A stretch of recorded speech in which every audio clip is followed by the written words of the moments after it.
ಬೆಳಗಾವಿ ಜಿಲ್ಲೆಯ ಚೆನ್ನಮ್ಮನ ಕಿತ್ತೂರು ತಾಲೂಕಿನ ದೇವಗಾಮ ಗ್ರಾಮದಲ್ಲಿ ವ್ಯಕ್ತಿಯೊಬ್ಬರನ್ನು ಕಲ್ಲು ಎತ್ತಿ ಹಾಕಿ ಬರ್ಬರವಾಗಿ ಕೊಲೆ ಮಾಡಿರುವ ಘಟನೆ ನಡೆದಿದೆ.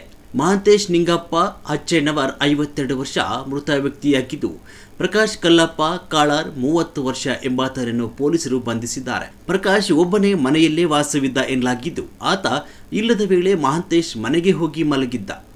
ಮನೆಗೆ ಬಂದ ಪ್ರಕಾಶ್ ಇಲ್ಲಿ ಯಾಕೆ ಮಲಗಿದ್ಯಾ ಅಂತ ಪ್ರಶ್ನಿಸಿದ್ದಾನೆ. ಈ ವೇಳೆ ಇಬ್ಬರ ನಡುವೆ ಮಾತಿನ ಚಕಮಕಿ ನಡೆದು ಜಗಳ ವಿಕೋಪಕ್ಕೆ ತಿರುಗಿದೆ.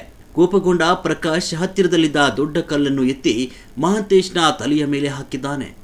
ತೀವ್ರ ಗಾಯಗೊಂಡ ಮಹಾಂತೇಶ್ ಸ್ಥಳದಲ್ಲೇ ಸಾವನ್ನಪ್ಪಿದ್ದಾರೆ ಅಂತ ಪೊಲೀಸರು ತಿಳಿಸಿದ್ದಾರೆ. ಅಷ್ಟೇ ಅಲ್ಲದೆ ಬಳಿಕ ಮೃತದೇಹವನ್ನು ಎಳೆದುಕೊಂಡು ಬಂದು ರಸ್ತೆಯ ಮೇಲೆ ಹಾಕಿರುವುದಾಗಿ ಜಿಲ್ಲಾ ಪೊಲೀಸ್ ವರಿಷ್ಠಾಧಿಕಾರಿ ರಾಮರಾಜನ್ಗೆ ಮಾಹಿತಿ ನೀಡಿದ್ದಾರೆ.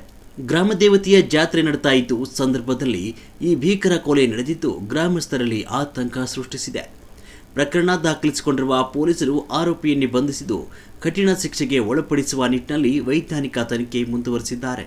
ಬೆಳಗಾವಿ ಜಿಲ್ಲೆ ಕಿತ್ತೂರು ಪೊಲೀಸ್ ಸ್ಟೇಷನ್ ವ್ಯಾಪ್ತಿಯಲ್ಲಿರುವ ದೇವಗಾನ್ ವಿಲೇಜ್ ಅಲ್ಲಿ ಬುಧವಾರ ಎರ್ಲಿ ಮಾರ್ನಿಂಗ್ ಅರೌಂಡ್ ಒಂದು 12 to 1 o'clock ಸಂದರ್ಭದಲ್ಲಿ ಒಂದು 12 to 2 o'clock ಸಂದರ್ಭದಲ್ಲಿ ಒಂದು ಕೊಲೆ ಆಗಿದೆ.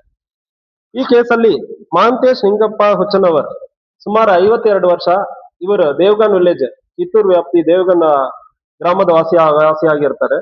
ಆದ್ರೆ ಕೂಡ ಇವ್ರ ಫ್ಯಾಮಿಲಿ ಇವರೆಲ್ಲ ಬಿಟ್ಟು ಇವರು ಒಬ್ಬರೇ ಇರ್ತಾರೆ. ಇತ್ತೀಚೆಗೆ ಇವರು ಮಹಾರಾಷ್ಟ್ರಕ್ಕೆ ಹೋಗಿ ಅಲ್ಲಿ ಕೆಲಸ ಮಾಡ್ಕೊಂಡು ಜೀವನ ನಡೆಸ್ತಾ ಇದ್ದಾರೆ. ದೇವಗಾನ್ ವಿಲೇಜ್ ಅಲ್ಲಿ ಕಳೆದ ವಾರ ಒಂದು ಜಾತ್ರೆ ಇತ್ತು, ಆ ಜಾತ್ರೆಗೆ ಬಂದಿರ್ತಾರೆ. ಜಾತ್ರೆಗೆ ಬಂದಾದ್ಮೇಲೆ ಅಲ್ಲಿ ಸ್ವಲ್ಪ ಕುಡಿದ ನೆಶೆಯಲ್ಲಿ ಕುಡಿದು ಬಿಟ್ಟು ಫುಲ್ ಸಂಪೂರ್ಣವಾಗಿ ಕುಡಿದು ಅಲ್ಲಿಂದ ಹೋಗಿ ಒಂದು ಮನೆಯಲ್ಲಿ ಯಾವುದೇ ಬಾಗಿಲು ಯಾವುದೇ ಇಲ್ಲದ ಒಂದು ಮನೆಯಲ್ಲಿ ಹೋಗಿ ಮಲಗಿಬಿಟ್ಟಿದ್ದಾರೆ. ಅದು ಅವ್ರ ಮನೆ ಇರುವುದಿಲ್ಲ. ಮನೆಯಲ್ಲಿ ಇರುವನು ಪ್ರಕಾಶ್ ಕಾಲಪ್ಪ ಕಲ್ಲರ. ಈ ವ್ಯಕ್ತಿಗೆ ಒಂದು 30 ವರ್ಷ. ಇವನಿಗೆ ಯಾವುದೇ ತಂದೆ ತಾಯಿ ಜೊತೆಗೆ ಇಲ್ಲ, ತಂದೆ ಇಲ್ಲ, ತಾಯಿನೂ ಜೊತೆಗಿಲ್ಲ. ತಾಯಿ ಜೊತೆ ಗಲಾಟೆ ಮಾಡಿರ್ತಾನೆ, ಅಣ್ಣನ ಜೊತೆನೂ ಇಲ್ಲ. ಇವನು ಒಂದು ಮೇಷನರಿ ಕೆಲಸ ಮಾಡ್ತಾ ಇದ್ದಾನೆ. ಸೊ ಈ ಕೆಲಸ ಮಾಡ್ಕೊಂಡಿರೋ ಸಂದರ್ಭದಲ್ಲಿ ಇವನು ರಾತ್ರಿ ಹೋಗಿ ತನ್ನ ಮನೆಯಲ್ಲಿ ಯಾರೋ ಒಬ್ಬರು ಬಂದು ಮಲಗಿದ್ದಾರೆ ಅಂದ್ರೆ ಇಲ್ಲಿ ಅವನು ಎಬ್ಸೋದಕ್ಕೆ ಪ್ರಯತ್ನ ಮಾಡೋ ಸಂದರ್ಭದಲ್ಲಿ ಕುಡಿದ ನೆಶೆಯಲ್ಲಿ ಇರ್ತಾನೆ. ಅವನು ಹೊರಗೆ ಎಳ್ಕೊಂಡು ಬಂದು ತಲೆಯಲ್ಲಿ ದೊಡ್ಡ ಒಂದು ಕಲ್ಲನ್ನು ಹಾಕಿಬಿಟ್ಟಿರ್ತಾನೆ. ಕಲ್ಲು ಹಾಕಿ ನಂತರ ಆಲ್ಮೋಸ್ಟ್ ಡೆತ್ ಆಗಿರ್ತಾನೆ. ಮತ್ತೆ ಅಲ್ಲಿಂದ ಮನೆಗೆ ಬೀದಿಗೆ ಮಧ್ಯದಲ್ಲಿ ಬಾಡಿ ಇರ್ತದೆ. ಮತ್ತೆ ಬಾಡಿಯನ್ನು ಅಲ್ಲಿಂದ ಎಳ್ಕೊಂಡು ಬಂದು ರೋಡಲ್ಲಿ ಹಾಕಿಬಿಟ್ಟು ಜನರ ಕಡೆ ಹೇಳಿರ್ತಾನೆ. ಮತ್ತು ತಕ್ಷಣ ಪೊಲೀಸರು ರಾತ್ರಿನೇ ಹೋಗಿ ಅವನನ್ನು ಸೆಕ್ಯೂರ್ ಮಾಡಿದೀವಿ. ಈ ಕೇಸಲ್ಲಿ ಅವನು ಕುಡಿದ ನೆಶೆಯಲ್ಲಿ ಇರ್ತಾನೆ ಮತ್ತು ಇವನಿಗೂ ಕೂಡ ತಂದೆ ತಾಯಿ ಯಾರ ಜೊತೆಗಿನ ಚೆನ್ನಾಗಿರಲ್ಲ. ಇಂಥ ಒಂದು ಅಪರಾಧ ಆಗಿದೆ. ಪರ್ಸನಲ್ ಆಗಿ ಇಂಥ ಒಂದು ಅಪರಾಧ ಯಾಕೆ ಆಗಿದೆ ಅಂದ್ರೆ ಹೋಗಿ ನಾನು ಕೂಡ ಸ್ಥಳ ಪರಿಶೀಲನೆ ಮಾಡಿದ್ದೀನಿ. ಸೊ ಕೇಸಲ್ಲಿ ಅವನನ್ನು ಸೆಕ್ಯೂರ್ ಮಾಡಲಾಯಿತು. ಇನ್ವೆಸ್ಟಿಗೇಷನ್ ಅಲ್ಲಿ ಎಲ್ಲ ದಾಖಲಾತಿಗಳೆಲ್ಲ ಕೂಡ ಕಲೆಕ್ಟ್ ಮಾಡಲಾಗಿದೆ. ಈ ಕೇಸಲ್ಲಿ ಕನ್ವಿಕ್ಷನ್ಗೆ ಪ್ರಯತ್ನ ಮಾಡ್ತಾ ಇದ್ದೀವಿ. ಡಿಜಿಟಲಿ ಏನೇನು ಎವಿಡೆನ್ಸ್ ಇದೋ ಅದೆಲ್ಲ ಕಲೆಕ್ಟ್ ಮಾಡಿ. ಈಗ ಗ್ರಾಮ ದೇವತೆ ಜಾತ್ರೆ 4ನೇ ತಾರೀಕಿಗೆ ಸ್ಟಾರ್ಟ್ ಆಗಿತ್ತು ಸರ್.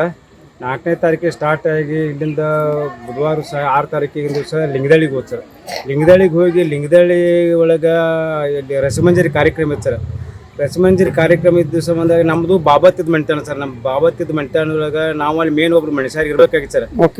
ಇರಬೇಕಾಗಿತ್ತು. ಅಗ್ದಿ ವಿಜೃಂಭಣೆಯಿಂದ ನಡೆಯತ್ತೈತಿ. ಯಾವುದು ತಂದಿದಲ್ಲ ಏನು ತೊಂದರೆ ಇಲ್ಲ ನಡೆದ ಸರ್. ನಡೆದ ಟೈಮ್ದಾಗ ಏನಾಗ್ಬಿಡ್ತೀವಿ, ವಿಜೃಂಭಣೆಯಿಂದ ನಡೆಯೋ ಟೈಮ್ದಾಗ ಲಿಂಗದಳ್ಳಿ 2 ಗಂಟೆ ಕರೆಕ್ಟ್ ಅಲ್ಲಿ ರಸಮಂಜರಿ ಕಾರ್ಯಕ್ರಮ ಮುಗಿತು ಸರ್. ರಸಮಂಜರಿ ಕಾರ್ಯಕ್ರಮ ಮುಗಿದ ನಂತರ ದೇಗಾಂವದಿಂದ ಲಿಂಗದಳ್ಳಿಯಿಂದ ದೇಗಾಂವಕ್ಕೆ ನಮ್ಮ ಮನೆ ಸರ್. ದೇಗಾಂವಕ್ಕೆ ಬರತ್ತಿದ್ದೀನಿ. ಬರೋ ಟೈಮ್ದೊಳಗೆ ಬಸ್ ಸ್ಟ್ಯಾಂಡ್ ಹತ್ರ ಅಲ್ಲಿ ಒಂದು 7-8-10 ಮಂದಿ ನಿಂತಿರು ಸರ. ಯಾಕೆ ಏನಂತ ನಾವು ನೋಡಕ್ಕಂತ ಹೋಗೋಕಂದ್ರೆ ಇವನು ಮಹಾಂತೇಶ್ ನಾವು ನಮ್ಮ ಕಾಕರ್ ಸರ್. ನಮ್ಮ ಕಾಕರ್ ಗುರು ಚಿತ್ ಹಿಂಗೆ ದಬ್ಬ ಬಿದ್ದಿತ್ತು ಸರ. ದಬ್ಬ ಅಂತಲೇ ಅವ ಪ್ರಕಾಶ್ ಕಲ್ಲಪ್ಪ ಕಾಳಾರನ ಅವ್ರಿ ನಮ್ಮ ಮನೆ ಒಳಗೆ ಬಂದು ಇಲ್ಲಾಕೆ ಬಂದಿದ್ದಾನೆ ನನ್ನ ಮನೆ ಅಂದ. ಅದಕ್ಕೆ ನಾವು ಬಡದು ಹೋಗೋದು ಕಳ್ಸಿ ಮಾಡಿ ಹೋಗಿದ್ದಾರಂತ ಇಷ್ಟ ನಮಗೂ ಸ್ಟೇಟ್ಮೆಂಟ್ ಕೊಟ್ಟು ಸರ. ಅವಾಗ ಅಷ್ಟು ಮುಂಚಿತವಾಗಿ ನಮ್ಮ ಊರನ್ನ ಚಂದ್ರಗೌಡ ಪಾಟೀಲ್ ರೀ ಮತ್ತು ಇವ್ರು ಭಾಸ್ಕರ್ ಬಡಿಗೇರ್ ಅಂತ ಶ್ರೀಗಾಪುರದಾರ. ಅವರು ಅಲ್ಲಿ ಒಂದು 10-15 ಜನ ನನಗಿಂತ ಪಲ್ಲಕ್ಕ ಮುಂದೆ ಆಲ್ರೆಡಿ ಇದ್ರು ಸರ್. ಅವ್ರು ಆಲ್ರೆಡಿ ಇದ್ರು. ಆ ನಂತರ ಏನಾಗ್ಬಿಡ್ತಿರು, ಹಿಂಗೆ ನಮಗೂ ಸ್ವಲ್ಪ ಇದು ಅನ್ಸಾಕೈತೆ. ಅಂತ ಕಿತ್ತೂರು ಪಿ ಎಸ್ ಐ ಬರೋಮಟ ನಾವು ಏನು ಹೇಳೋದಿಲ್ಲ. ಪಿ ಎಸ್ ಐ ಸಾಹೇಬ್ರು ಬಂದ್ಬೇಕು ನಾವು ಹೇಳ್ತೇವೆ. ಆ ಸ್ಟೇಟ್ಮೆಂಟ್ ಅದು ಪೂರ್ತಿ ದಬ್ಬ ಚಿತ್ತ ಹಿಂಗೆ ಹೊಳಿದ್ಬೇಕು ನಾವು ಹೇಳ್ತೀವಿ. ಅಷ್ಟು ಮಟ್ಟ ಇವನು ಸಾಹೇಬ್ರು ಬಂದು ಅದ್ರ ಚಿತ್ತ ಹಿಂಗೆ ಹೊಳಿಸಿ ಸರ್. ಹೊಸನಂತ ಅಂದ್ರೆ ಅದು ನಮ್ಮ ಕಾಕಾರನ ಆಯ್ತು ಸರ್. ನಮ್ಮ ಕಾಕಾರಾಗಣ ಅಂತಂದ್ರೆ ಆಮೇಲೆ ಸಿಪಾಯಿ ಸಾಹೇಬ್ರು ಪಿ ಎಸ್ ಐ ಸಾಹೇಬ್ರು ಏನಾಕತ್ರು, ರಾಜು ಏನಾಗೈತಿ ಅವ್ನು ಮುಂದಿನ ಅವ್ನು ತೊಗೊಂಡು ಅರೆಸ್ಟ್ ಮಾಡಿದ್ದು. ಅವ್ನು ತೊಗೊಂಡು ಕಿತ್ತೂರು ಹೋಗೋಣ. ಈ ಮುಂದಿನ ನಿಮ್ಮ ಊರಾಗ ಅಗ್ದಿ ವಿಜೃಂಭಣೆಯಿಂದ ಜಾತ್ರೆ ಐತಿ. ಜಾತ್ರೆ ಇದ್ದ ಟೈಮ್ದಾಗ ನೀವು ಎಲ್ಲಿ ತರ್ಕೊಂಡಿರ್ತಾ ಇದನ್ನು ಮಾಡೋದ್ರಾಗ ಅವಶ್ಯಕತೆ ಇಲ್ಲ. ನೀವು ಇಲ್ಲಿಂದ ಕಿತ್ತೂರಿಗೆ ತೊಗೊಂಡು ಹೋಗೋಣ, ಆಮೇಲೆ ಏನೈತೆ ಮುಂದಿನ ನೋಡೋಣ, ಮೊದಲಿಂದ ದಾಟಿಸಿ ಮೊದಲು ಫಂಕ್ಷನ್ ಮುಗಿಸೋಣ ಸರ್ ಅಂತಂದ್ರೆ ಆಯ್ತು ಸರ್. ಅದು ಕಿತ್ತೂರು ಹೋಗಿ ಅದು ಕಿತ್ತೂರಿಗೆ ಪೇ ಮಾಡಿಸ್ಕೊಂಡು ಇದನ್ನೆಲ್ಲ ಇದನ್ನ ಮುಗಿಸ್ಕೊಂಡು ಇಲ್ಲೇ ಕಿತ್ತೂರ PSI CPI ಸಾಹೇಬ್ ಬಂದು ಕಲ್ಲಪ್ಪ ಪ್ರಕಾಶ್ ಮನ್ಯಾಗೆಲ್ಲ ಅದು ವಿಡಿಯೋ ಶೂಟಿಂಗ್ ಎಲ್ಲ ಮಾಡಿ ಇದನ್ನ ಮಾಡಿ ಸರ್. ಮಾಡಿ ಕಾಸ ರಾಜು ಇವನ್ನೆಲ್ಲ ನೀವು ಇದನ್ನ ಮುಗಿಸ್ಕೊಂಡು ಕಾಸು ನೀವು ಇದ್ರ ಮೇಲೆ ಜಾತ್ರೆ ಮಾಡೋ ಟೈಮಲ್ಲಿ ನಿಮ್ಮದು ಹೋದ್ಪ, ಯಾಕಂದ್ರೆ ನಿಮ್ಮ ಮನ್ಯಾಗ ಇದು ಆಗತ್ತದ ಘಟನೆ ಆಯ್ತು, ಮತ್ತು ನಿಮಗಂತ ನಿಮ್ಮ ಬಾವತ್ತಿದ ಮನೆತ ಅನ್ನೋದು ನೀವು ಇನ್ನು ಮೇಲೆ ಅಲ್ಲಿ ಹೋಗಿ ಇದನ್ನ ಮಾಡಕ್ಕೆ ಹೋಗ್ಬೇಡ್ರಿ. ಅದನ್ನ ನಿಮ್ಮ ಇನ್ನೊಂದು ಏನು ಕಾರ್ಯಕ್ರಮ ಮುಗಿಸ್ಕೊಂಡು ನಂತರ ನೀವು ಅಲ್ಲಿ ಹೋಗ್ರಿ ಅಂತಂದ್ರೆ ಆಯ್ತು ಸರ ಅಂತ ಕಾಸ. ಅವತ್ತಿನ ನಿನ್ನೆ ರಾತ್ರಿ 2 ಗಂಟೆಯಿಂದ ಇವತ್ತು 3 ಗಂಟೆ ಮಟನೂ ನಾವು ಎಲ್ಲ ನಮ್ದು ಏನು ಬೂದಿ ತುಂಬೋದು ದಿವಸ ಎಲ್ಲ ಮಗುಸಂತ ಸರ್. ಈಗ ಭಕ್ತಿ ನಾವು ಕಸ ಸರ್ ಕೂತಿದ್ದು. ಆದ್ರೆ ಅವ ಯಾಕೆ ಮಾಡಿದ ಹೆಂಗೆ ಮಾಡಿದ ಅನ್ಕೋದೈತೆ ಸರ್. ಮಾಡಿದ್ದು ಅಂತ ಉದ್ದೇಶಪೂರ್ವಕ ಅನ್ನೋದು ನಮಗೂ ಡೌಟ್ ಸರ. ಆದ್ರೆ ಇನ್ನೊಂದು ಏನ್ರಿ ಎಲ್ಲ ಬರೋಬ್ಬರಿ ಮಾಡ್ಯಾನ ಸರ್. ಅವ್ ಹೆಂಗೆ ಮಾಡ್ಯಾನ ಬರೋಬ್ಬರಿ ಅಂದ್ರೆ ಒಳಗೆ ಬಾಗಿಲಂತ ಒಳಗೆ ಬಡ್ದಲ್ರಿ, ಬಾಗಿಲಾಗ ತಂದಾನ ಸರ್. ಬಾಗಿಲಾಗ ತಂದ ಕಾಸು ಹೊರಗೆ ಕಲ್ಲು ಜಜ್ಜಿ ಕಲ್ಲಿಂದ ಹೊರಗೆ ಎಳ್ಕೊಂಡು ಹೋಗಿ ಇಷ್ಟು ದೂರ ಹೋಗ್ದಾನ. ಹುಚ್ಚ ಅನ್ನೋದು ಹಂಗೆ ಸರ್. ಅವಾಗ ಹುಚ್ಚ ಅನ್ನೋದು ನಮ್ಗೆ ಅಗ್ದಿ ಸ್ವಲ್ಪ ಪಕ್ಕ ಆಗಿದಲ್ಲ, ಸ್ವಲ್ಪ ಪಕ್ಕ ಹುಚ್ಚ ಅಂತ ಅಲ್ಲ ಸರ್. ಉದ್ದೇಶಪೂರ್ವಕ ಆಗಿ ಅಂತ ನಮ್ಗೆ ಅನ್ಸತ್ತೆ ಸರ್. ಇದ್ರ ಬಗ್ಗೆ ಮುಂದಿನ ತನಿಖೆ ಮುಂದೆ ಆಗ್ಬೇಕು ಸರ್.